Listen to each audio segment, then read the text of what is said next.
Hi, I'm George Crump, lead analyst with Storage Switzerland. Thank you for joining us today.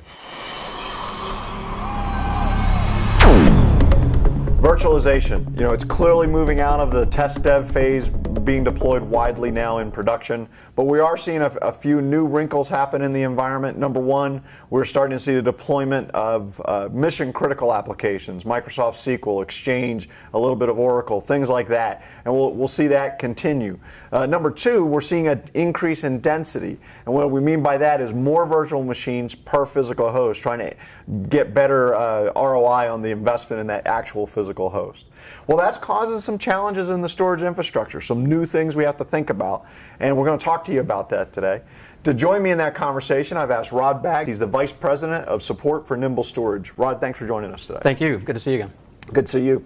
So Rod, before we jump into the whole virtualization problem thing, tell us a little bit about Nimble Storage. Sure. Nimble Storage is the leading provider of flash-based storage arrays. We offer our customers an adaptive flash platform where they can consolidate all of their mission-critical enterprise applications into that storage environment. So I think Nimble Storage is a bit unique in the way we deploy our adaptive flash array and our support. It's very data sciences based. So what we mean by that is we collect a lot of information from those storage arrays and now also from the virtual environment. And that allows us to both drive our support and as well as the management of that adaptive flash array through this data sciences. It basically brings a lot of intelligence and view of the entire environment into the customer and also to the support engineer so that they can better support the product. So essentially the system gets smarter the more systems you get out in the field. Yeah, exactly. I mean, we actually do a lot of install-based analytics across the, all of the arrays that we deploy. So indeed, we do get smarter as time goes on. Okay, great. Well, let's talk about this problem then. So obviously, like I said, we're seeing two things happen, right? We're seeing a massive increase in the number of virtual machines that we see per physical host. That's probably going up by, maybe 4x in some cases, maybe 10x in other cases, and then maybe even 20x. In still more cases. And because of technologies like adaptive flash, that's part of the reason we can get away with that now, right? Because we've got some responsiveness there at the storage level. The other thing we're starting to see is the deployment of SQL, Exchange, and maybe even occasionally something like an Oracle or a SharePoint, right? So now mission critical applications where I've got to make sure those applications get really good storage performance, right?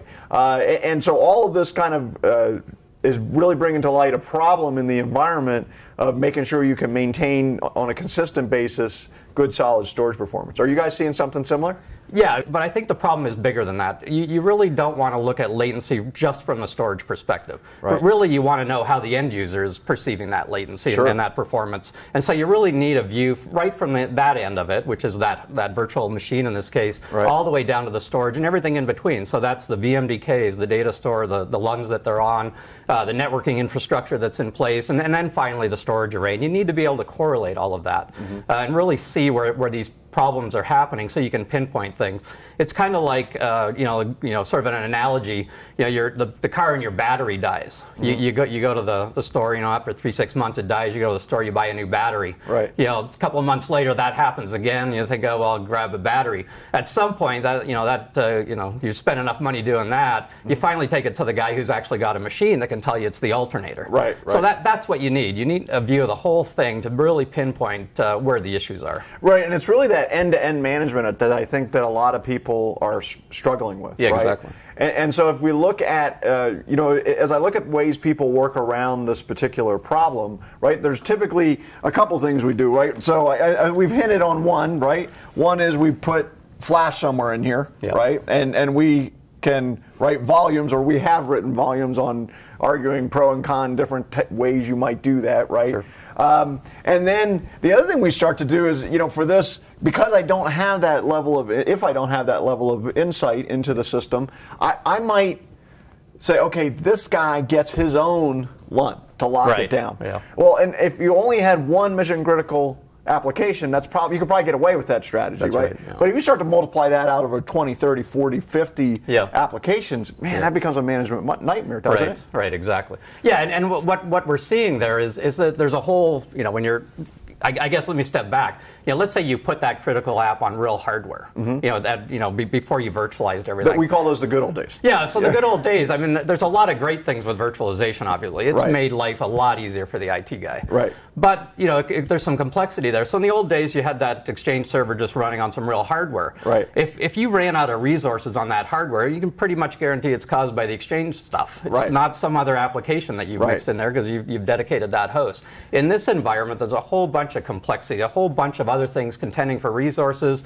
You've got n number of real CPUs there, but you've divvied them up against a bunch of machines. Sure. All of a sudden, that comes into play. You need to know how each of those CPUs are performing at each VM level, and that's all the way through the chain. It makes it just very complex. Right, and so you need to know that, and that gets into that granularity, I think, or that VM level vision, where you can look at this and go, okay, because that Oracle application spiking might cause another virtual machine to show exhibit really, it may be getting all the performance it needs, nobody's complaining there, but this virtual machine suddenly starts complaining bad performance. And if you go to troubleshoot this virtual machine's performance problems, it doesn't make any sense. You got to be able to map those two things together. That's right. It's like the battery. You're fixing the battery when the alternator's exactly correct. Yeah, I mean, we've actually had a case that I'll sort of relay to you that, we had a customer that called in one time with a performance issue, and they, the array, in their opinion, wasn't meeting the performance that we had sold them. We do benchmarks and we say you're going to get this many IOPS and blah, blah, blah.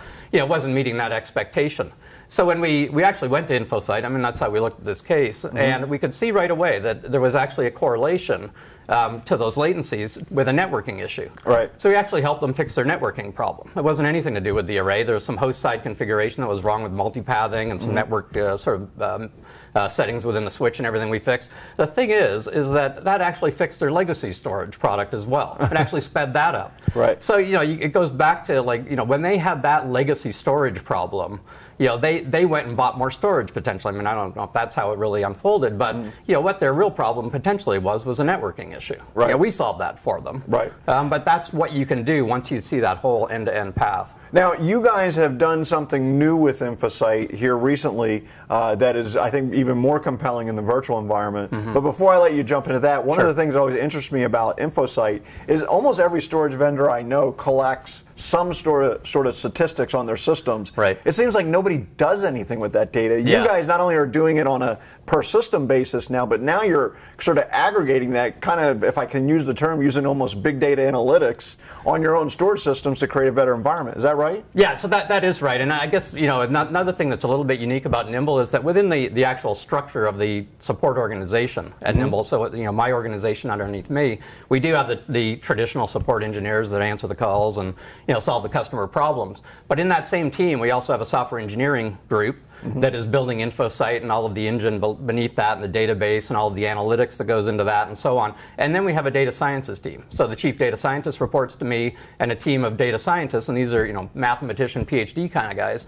They are all in that same group. So that it's one singular mission is really to provide the best storage management and proactive wellness support that we can possibly deliver to our customers. Okay.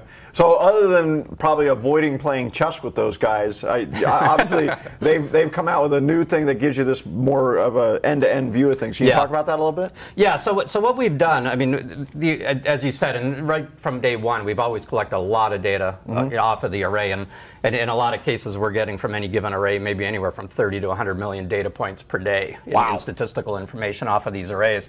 So, to here in the cloud, basically what we're collecting every day is all of the stats and config information, all of the traditional syslog kind of stuff.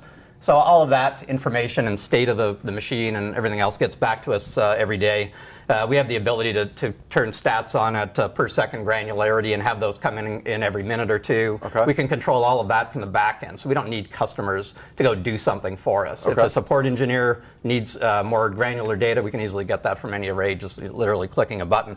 So that's always been there from the array side. What we're doing now is having this storage array also interface in to these ESX hosts. Okay. So now we can get actual information from the entire configuration of that ESX host, all the data stores, the VMs, all of the multipath configuration, the attributes of that, all the way up into the virtual machines and the statistics around that. So you're just collecting even more data. Yeah. So we actually, the array does this, communicates through the APIs to this, pulls that back down, and bundles that into these same payloads. Okay. So we can, and again, we can do that at, by default right now, we collect all of that stuff every 10 minutes. Okay. And so all of that information that can now correlate factors around latencies across that entire data path, we can get that all back into InfoSight about every 10 minutes from arrays. And then you, sort of the secret sauce is you have probably something on your end that's kind of collate, because obviously you're not going to read through all those data points. They're collating that and giving you some information, I assume. Yeah, exactly. So we have a big analytics database under the hood there. So probably something about maybe 120 terabytes of data in there at this point in time. So that gets in there. It's then those data scientists, and that's where they really shine now, is they've got all of that data. They can really start building views of that data back to the software engineering team in my group that builds InfoSight, and putting all of that correlated factors into really obvious views. I guess that's the key point. It's back to the battery thing again. It wasn't obvious it was the alternator, but in this world, what we really want to do is make it very obvious where the factors that are influencing the performance are coming from. So, interesting, in my past, I used to run a support organization, and it was a horrible job, right? Because I used to tell people, look, when somebody calls us, 15 things can happen and 14 of them are bad. Yeah. Now it sounds to me like you guys could almost be proactive in your support. Is that true? Oh yeah, we're very proactive. The whole of InfoSight is kind of based on this proactive wellness philosophy. Okay. So we're very proactive around that. And I guess the other thing I would say, when you have those views and where you're being proactive and putting that in front of the customer, the admin isn't spending all his time trying to figure out where the problem is. What normally has to happen is you've got all this cross-discipline going on in the data center. So you got the networking guy involved, typically the storage guy, the DBA, and the host guy. And when you can really provide a view where you've really pinpointed things and made it obvious, then the admin can just figure it out. I mean, it's just right there in front of them. And I say the word admin because we really need to be taking that cross-functional expertise out of play at this point. Right. You don't need to go to multiple disciplines to solve a problem. The one guy looking at InfoSight should just be able to nail it. Right. From a customer standpoint, is this one product that they have to go, another product they have to go buy, or is it just sort of bundled into the solution? Yeah, I mean, part of the solution when you purchase a Nimble array is you're buying support. All of this is included in support. These new features, all the analytics, all the way up to the virtual machine, collecting all that data, that's all included. The InfoSight portal is all part of that offering. Well, there you have it. As virtualized workloads get more dense and start to support more mission-critical applications, a granular understanding of the environment is critical. And what you see here that's unique is the ability to have somebody help you. Right? In most environments, it's sort of on your own. These guys are taking all the things that we always preach about with big data analytics and actually use it to supply their customers with better quality information and more detailed information. For Rod Bagg, I'm George Crump, lead analyst with Storage Switzerland. Thank you for joining us today.